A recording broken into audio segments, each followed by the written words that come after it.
We fall in love, but how do we fall out of love when it's over? And at the end, I'll share some tips so that it never happens to you again. When I say anything that resonates with you, go ahead and touch your heart.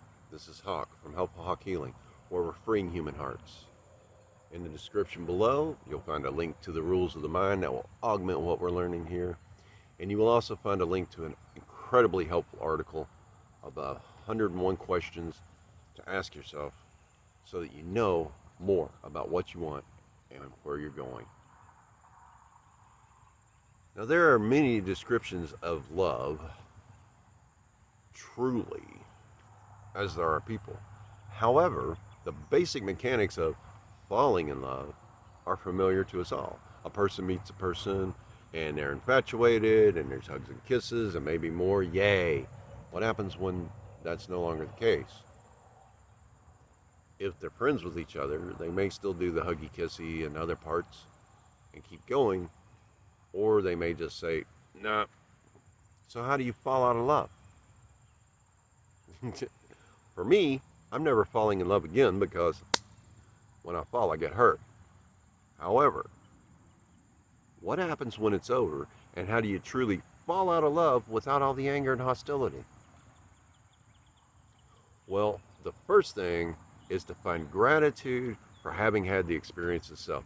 And many people on this planet never experience love. And in fact, all over the world, many marriages and love affairs are arranged. That's weird for us living in a first world country to realize that even in this first world country, some marriages are still arranged, whether the people love each other or not. They learn to love each other. So this falling in love thing, oh, isn't it so great to fall in love? So how do you fall out of love? You've already fallen down and smashed yourself. How are you going to fall? Fall back the other way? Well, let's just experience this some more. Second, we have to realize that we were the ones generating those feelings in the first place. What was it about them that you don't see or that you don't want to admit is in you? Because all those feelings, you're generating them from within. The last great love affair of my life, and I'm not saying there won't be another one. I'm looking, I'm waiting, I'm being patient. However, the last great love affair of my life taught me how sociopathic I was, how sociopathically codependent I was. And we're always looking into others to complete us. And we're taught by society and all of these movies and everything, oh, he completed her. Oh, she completed him. Another person cannot complete you. You are already whole and complete within yourself. There's nothing you need from outside of yourself, and all of those feelings you're generating yourself. Where are those feelings coming from? What is it about you that you don't see or that you don't want to admit? It's already there. It's already there. So third, write down or speak out everything that the other did for you. How do you feel that they completed you?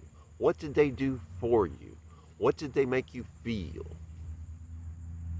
How did you feel about yourself because of what they were doing for you? Were they doing dishes? Were they cooking dinner? Were they doing your laundry? Were they making love to you? Were they building you up? All of these things. Write down these things. Thank you for pressing the like button. It helps the algorithm. I appreciate it. Thank you very much. And let's continue. So number 4, realize that you are whole and complete within yourself and look for everything that they did for you in you. Because it's all there. That was the hardest part for me. Is realizing that all that love that I was generating, all that expectation I was placing on them was already within me. Now I had to let go of all the blocks and stuff. I had to free my heart.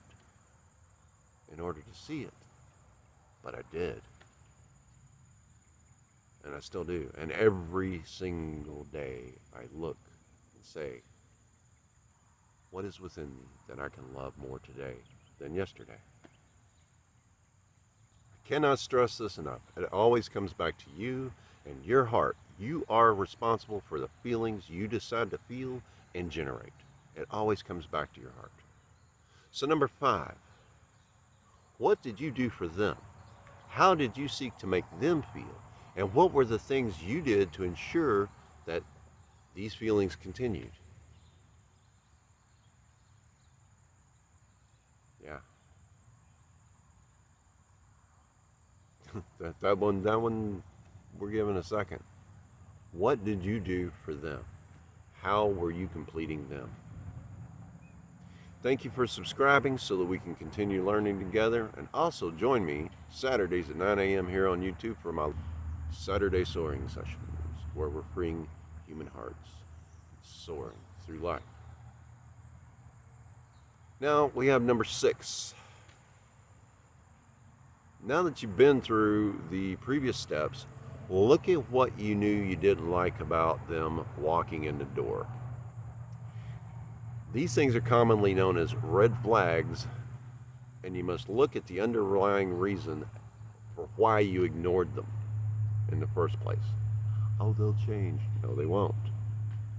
If they do, it will be for their benefit, just as the same as if you change, it will be for your benefit.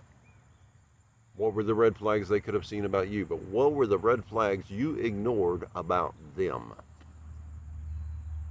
And why did you ignore it? Why did you ignore something you knew was something you didn't want to be around, or something you knew was a no-go in the first place? They're not the only one. There are 8.5 billion of us on this planet. Surely there's another one out there that you can work together with. So number 7 is the fun one, because now you get to look at yourself and rise in love with you, because everything about the other person was a reflection of you. Let me repeat that. Everything about the other person was a reflection of you. Every single thing. If that's a big puddle of suck, well, hey, keep drinking, because it's going to get clearer. Number 8, now that you're accepting you, and now that you're rising in love with you, you can truly start to realize that you must become the person you want to be with in order for you to find the person that's going to be with you. Because that person's already the person they want to be with, and you're already the person you want to be with, and you all meet. Like attracts like, same attracts same. The 8th step was made more real to me by Catherine Woodward Thomas's Calling in the One process. And wow, what a deep dive into who I was. I thought I'd been there. I'd already had 1,000 hours of the Narcissistic Abuse Recovery Program by Melanie Tanya Evans. I'd already been working on my own system, the abuse recovery method. Well, guess what? Yoga and meditation, everything like that. And now then, calling in the one. How do I become the person I want to be with? Well, I'm already the person I want to be with. How do I uncover it? And this was augmented by living the 5 agreements by Don's Jose and Miguel Ruiz. When you can live those 5 agreements, it's incredible. You know, Catherine Woodward Thomas's Calling in the One is a deep look into ourselves. It's not putting the responsibility for me feeling love on you. It's me putting the responsibility for me generating love on me. And when I'm the person I want to be with, when I'm the person I'm in love with, when I'm the person I love, my heart is free. Now then, you're free to be with me. To summarize, by accepting ourselves exactly as we are and loving ourselves wholly, we realize that everything we need is within us and that we are the person we want to be with.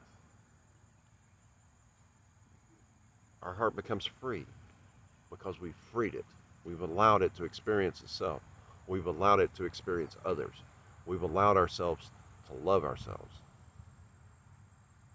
And Jesus even says we're supposed to love ourselves enough to be able to love other people and treat them how we want to be treated. That's the greatest missive that runs through every single deep-seated, heart-based spirituality.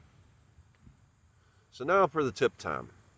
No matter who the other person is, how they look, what boxes they tick off, without common goals and plans to achieve them together, it ain't going to work. And there's going to be a lot of great pain involved. My suggestion is go through the life book process. Find out what you want in 12 categories of life, and then anyone you become interested in, if they don't have a life book, say, hey, check this out. There's this life planning process. It's called Life Book. You show me yours, I'll show you mine. And if they won't do it, well, then hey, maybe they're not the one. Maybe they're not the one. Anyone that wants to be with me is going to have to show me their life book. So that mine, yours, oh, same page. Mine, yours, oh, different page. Hey, I support you in your journey. Let me know when you need some support or conversation, or hey, how can we help each other out? But I'm not going to try to force a square peg into a round hole. If our life books don't match, we don't match. Great person, love you dearly, wish you well on your journey. Let's keep in contact. Let's keep each other accountable to what we're doing, and let's move forward. Thank you for your questions and your comments. They help me know better what you're looking for. I can't teach you what you want to know if I don't know you're even looking for it. Thank you very much. And know this. I love myself. I am enough. I am free and unshakable. Repeat it 10,000 times every day. And know that I love you.